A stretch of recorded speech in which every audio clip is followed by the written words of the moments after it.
Hello students, और कैसे हैं आप सब। चलिए, आज हम लोग हिंदी का पढ़ने वाले हैं आगे का क्लास अपना। अभी तक हम लोगों ने 5 क्लास लगभग पढ़ लिया है, ठीक है ना। आज हम लोग 6वां क्लास पढ़ेंगे और हमने इसमें 70 में 70 लाने के लिए कहा था कि अगर आप पूरा 10 क्लास इसका देख लेंगे तो 70 में से 70 ला देंगे, ठीक है। तो आज बारी है हम लोग के जीवन परिचय की। जी हाँ दोस्तों, सभी लोग हिंदी में कम से कम जीवन परिचय तो याद करते ही करते हैं। तो आज हम लोग देखते हैं कि जीवन परिचय कैसे लिखना चाहिए एक सिस्टम तरीके से, कि आपका शब्द भी कम हो और लिखने का तरीका मतलब समझ समझ के लिखना, रटना नहीं है, समझ के लिखना है, ठीक है ना। चलिए जीवन परिचय शुरू करते हैं। जो आपको 5 नंबर देता है पेपर में, 3 ठो जीवन परिचय आता है गद्य से और 3 ठो पद्य से। तो 3 और 3 6 ठो जीवन परिचय आता है, जिसमें से आपको 2 ठो लिखना पड़ता है, ठीक है। चलिए शुरू करते हैं। देखिए मैं आज आपको बताने वाला हूं सबसे पहला जीवन परिचय आचार्य रामचंद्र शुक्ल जी का। आचार्य रामचंद्र शुक्ल जी पहला पाठ है हम लोगों में कक्षा 10 में, और इन्होंने लिखा है मित्रता नामक पाठ, ठीक। लेकिन हमको पाठ से कोई लेना देना नहीं है, ठीक है ना। चलिए तो जीवन परिचय देखते हैं। तो सबसे पहले आप क्या करेंगे, ऊपर काले पेन से लिख देंगे आचार्य रामचंद्र शुक्ल, नीचे लिख देंगे संक्षिप्त परिचय, ठीक है। बिल्कुल बीच में लिखिएगा, मेरा थोड़ा सा इधर हो गया है। संक्षिप्त परिचय का मतलब होता है कि छोटा परिचय। छोटा परिचय का मतलब देखिए, जन्म, जन्म स्थान, पिता, मृत्यु, रचनाएं। आप क्या करेंगे, जन्म लिख देंगे, कब किस तारीख को हुआ था, 4 अक्टूबर 1884 ईस्वी में। बहुत लोग क्या करते हैं, 4 अक्टूबर नहीं लिखते हैं, तो उससे कोई बहुत बड़ा प्रभाव नहीं पड़ने वाला है, ठीक ना। तो आप चाहे तो केवल 1884 ईस्वी भी लिख देंगे, तब भी काम आपका हो जाएगा। जन्म स्थान अगोना बस्ती, पिता चंद्रबली शुक्ल, मृत्यु 2 फरवरी 1941, और रचनाएं चिंतामणि, विचार विधि और त्रिवेणी।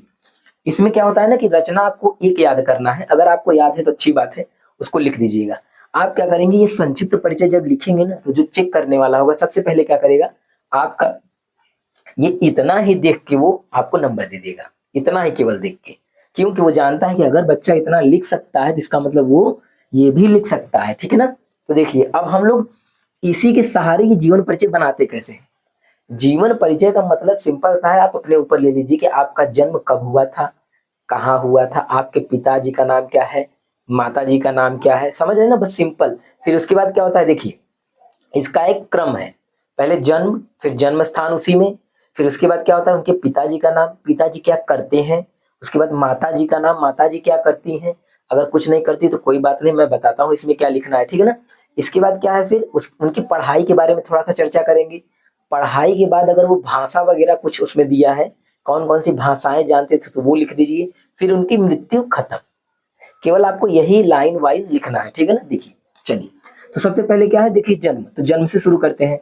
आचार्य रामचंद्र शुक्ल जी का जन्म बस्ती जिले के अगोना नामक ग्राम में हुआ। 4 अक्टूबर 1884 ईस्वी को हुआ था।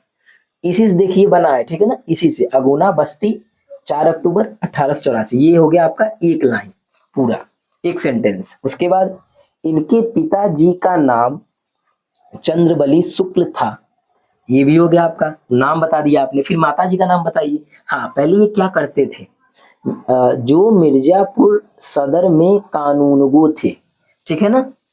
मतलब पिताजी का नाम और क्या करते थे, ये काम हो गया। आगे समझिएगा, इनके पिताजी का नाम हो गया, ठीक है। इनकी माता एक विदुषी और धार्मिक महिला थी। अगर आप माता का नाम नहीं जानते हैं तो उनका भी एक लाइन बन सकता है, क्या, विदुषी मतलब बुद्धिमान, ज्ञानी, और धार्मिक महिला थी, तो किसी की माता तो धार्मिक अधार्मिक तो होंगी नहीं, ठीक है ना। इस तरह से हम ये लाइन अपने से बढ़ा सकते हैं, एक लाइन ये, ठीक।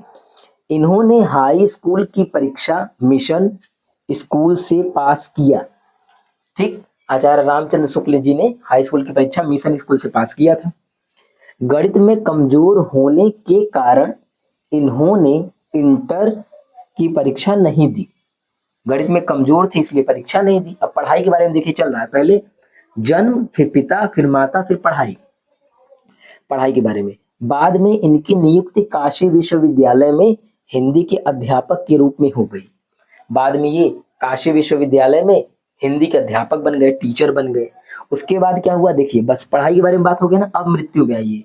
श्वास रोग से पीड़ित होने के कारण, सांस का इनको रोग था, श्वास रोग से पीड़ित होने के कारण 2 फरवरी 1941 ईस्वी को इनका देहावसान हो गया। या आप सिंपल लिख सकते हैं जैसे मान लीजिए आपको नहीं पता है कि श्वास रोग से हुए थे, कैसे हुए थे, सिंपल लिखिए इनकी मृत्यु 2 फरवरी ठीक 1941 ईस्वी को हो गया था या हो गई थी, ठीक है ना। देहावसान, मृत्यु, देह त्याग दिया, ये सब भी आप कह सकते हैं। पंच तत्वों में विलीन हो गए, ठीक।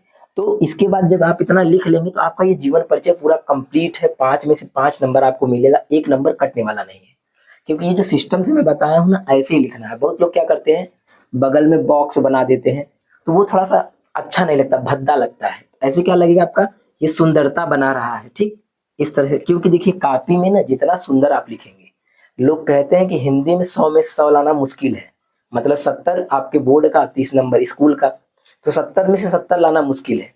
लेकिन अगर आप सिस्टम से लिखेंगे, सजा के लिखेंगे, तब आपको नंबर मिलेगा, ठीक। देखिए तो ये सिस्टम हो गया आपका जीवन परिचय, बढ़िया से आपने लिख डाला। और लास्ट में रचना, चूंकि आपने रचना यहाँ लिखा है तो यहाँ नहीं लिखेंगे तब भी काम हो जाएगा, लेकिन रचना जरूर लिख दीजिएगा, क्योंकि उसमें लिखा है जीवन परिचय देते हुए किसी एक रचना का उल्लेख कीजिए। एक, यहाँ पे मैंने 2 लिख दिया है ताकि कमी न पड़े, समझ रहे हैं ना बात को। तो इस तरह से आप ये पूरा जीवन परिचय लिखेंगे। गद्य का 2 खंड है, गद्य और पद्य, तो गद्य का हो गया। इसमें आपको कौन कौन सा जीवन परिचय याद करना है ये भी मैं आपको बता देता हूँ, ठीक है ना, लास्ट में बताऊंगा, ठीक। पहले क्या करेंगे, आप इसको रट लेंगे, एकदम अच्छे से बढ़िया से याद कर लीजिएगा, और मुझे एक बार जरूर बता दीजिएगा आपको वीडियो ये लग कैसा रहा है, ठीक है ना। बढ़िया लग रहा हो तो बताइएगा। हाँ चलिए, तो अब देखते हैं, ये तो पूरा गद्य का था। गद्य में आप आचार्य रामचंद्र शुक्ल एक याद कर लेंगे, फिर दूसरे और तीसरे, कम से कम एक तरफ से गद्य में से 3 लेखकों का जीवन परिचय आपको याद करना है, और उसके बाद पद्य में से भी 3 लेखक। तो मैं अभी आपको बताता हूँ, कवि मतलब पद्य में कवि होते हैं और गद्यांश में लेखक होते हैं, ठीक है ना। तो 3 इधर से और 3 उधर से, दोनों तरफ से 3 3, 6 पर कमांड बनाइए, फिक्स है, उसमें से आ जाएगा। और 5 नंबर गद्य का देगा, 5 नंबर पद्य का देगा, तो टोटल कितना हो गया आपका 10 नंबर। तो 10 नंबर का जीवन परिचय आपका तैयार है, समझ रहे हैं। मात्र 23 नंबर पास होने के लिए चाहिए, तो 23 का हमको तो सोचना ही नहीं, 70 में 70 हमको सोचना है, ठीक है ना। चलिए तो अब देखते हैं हम लोग पद्य वाला, गद्य का काम समाप्त हो गया। इसी तरह से आप जयशंकर प्रसाद और एक और हैं, जयशंकर प्रसाद और रामधारी सिंह दिनकर, इन 2 लोग का भी जीवन परिचय बनाएंगे आप, ठीक है ना। चलिए अभी मैं लिखवाता हूँ लास्ट में कि किनका किनका आपको अपने से बनाना है। चलिए ठीक है, पद्य वाला। चलिए अब पद्य यानी काव्य में देखते हैं कि काव्य में जीवन परिचय किस प्रकार से लिखेंगे हम लोग। सूरदास जी सबसे पहले हमारे कवि हैं, सूरदास जी सबसे महत्वपूर्ण, बहुत बार आ चुके हैं, ठीक है। सूरदास जी सबसे पहले हम लोग लिखेंगे संक्षिप्त परिचय, जैसे कि मैंने बताया अभी, ठीक। जन्म 1478, जन्म स्थान रूनकता नामक ग्राम में हुआ था इनका जन्म। पिताजी का नाम रामदास सारस्वत, मृत्यु 1583 के आसपास हुआ था लगभग में है, ठीक। रचनाएं सूर सागर, सूर सरावली और साहित्य लहरी। जैसे कि इनका नाम है सूरदास, इसलिए सूर सागर, सूर सरावली और थोड़ा सा चेंज करके साहित्य लहरी है। तो आप इनके नाम से ये सूर सागर और सूर सरावली याद कर सकते हैं रचनाएं, ठीक। चलिए आगे देखते हैं। अब लिखते हैं जीवन परिचय। जीवन परिचय कैसे लिखेंगे सुनिए। सूरदास जी का जन्म आगरा से मथुरा जाने वाली सड़क पर रूनकता नामक ग्राम में 1478 ईस्वी में हुआ था, ठीक। पहला सेंटेंस हो गया वाक्य। इनका जन्म एक ब्राह्मण परिवार में हुआ था। इनका जन्म कहाँ हुआ था, एक ब्राह्मण परिवार में हुआ था। इनके पिताजी का नाम क्या था, रामदास सारस्वत था, ठीक, जो कि मैंने ऊपर ही लिखवा दिया। इसी समझ लीजिए सहायता से बन रहा है, कुछ शब्द अलग से जोड़ देंगे, नहीं तो यही रहेगा सब। विद्वानों में इनके जन्मांध होने के संबंध में मतभेद है। मतलब बहुत से विद्वान नहीं मानते हैं कि ये जन्म से अंधे थे, क्योंकि इन्होंने इतना अच्छा काव्य का रचना किया है कि वो जन्मांध व्यक्ति नहीं कर सकता, ठीक। मतभेद है। 18 वर्ष तक ये गांव में रहकर संगीत का अध्ययन किए, गांव में ही संगीत का अध्ययन किए, और इनके गुरु का नाम वल्लभाचार्य था। ये इनके गुरु का नाम वल्लभाचार्य था, ठीक। जैसे यहाँ पे लिखवाया मैंने ना, अच्छा यहाँ पे नहीं लिखवाया, आप चाहे तो यहाँ पे गुरु लिख करके वल्लभाचार्य एक ये भी लिख सकते हैं, ठीक था। ये गोवर्धन पर्वत पर बने श्रीनाथ जी के मंदिर में कीर्तन करने के लिए रख लिए गए। ये कीर्तन करते थे, अंधे थे तो कीर्तन करते थे, इनका सब कुछ काम कीर्तन से ही होता था। कृष्ण जी के बहुत बड़े भक्त थे, बहुत सारी चीजें उन्होंने लिखा है, जैसा कि पद में हम लोगों ने पढ़ा है, ठीक। आगे देखिए, इनकी मृत्यु पारसौली गांव में 1583 ईस्वी के आसपास में हुआ था, ठीक है ना, 1583 ईस्वी के पारसौली नामक ग्राम में हुआ था। और इनका एक रचना कोई लिख देंगे, सुर सागर, ठीक है ना। आप जब प्रश्न का हल मतलब प्रश्न जब हल करने जाएंगे तो उसमें लिखा रहता है कि जीवन परिचय देते हुए एक रचना लिखिए कि दो रचना लिखिए, ऐसा कुछ लिखा रहेगा, तो आप उसको जरूर पढ़ लीजिएगा, क्वेश्चन पढ़ने के बाद तब लिखिएगा, ठीक। चलिए, तो इस तरह से आपने पूरा पद्य का भी जीवन परिचय समझ लिया कि कैसे लिखना है। और देखिए, कुछ ये मत सोचिए कि जो किताब में छपा है सेम टू सेम छाप दे, नहीं, जरूरी नहीं है कि आप वही रट के छापे। हाँ, कुछ अपने शब्दों को बनाकर भी लिख सकते हैं। तो 5 नंबर ये देगा और 5 नंबर वो, 10 नंबर का जीवन परिचय आपका हो गया। देखिए, मैं शॉर्टकट में आपको बता रहा हूँ क्या क्या याद करना है, ठीक है ना। कौन कौन सा जीवन परिचय आपको याद करना है। देखिए, गद्य में आपको गद्य में कौन कौन सा जीवन परिचय, पहले तो हो गए वही आचार्य